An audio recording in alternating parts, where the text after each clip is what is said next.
ان شاء الله تبقى الصدارة عراقية. علي الحمادي الحمادي الحمادي، الله الله الله،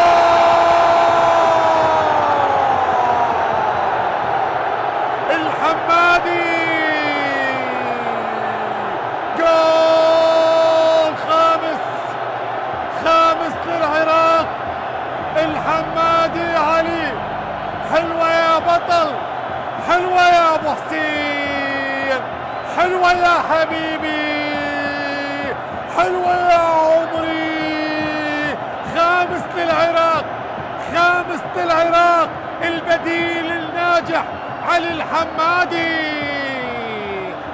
مرور الكرام من حارس المرمى، وبالتالي هذا علم عراقنا الحبيب، وهذه جماهيرنا الحبيبة الوفية، وبالتالي فرحة الجماهير في ملعب البصرة الدولي في جذع النخلة. علي الحمادي تقدم فيها وسدد الكرة، وبالتالي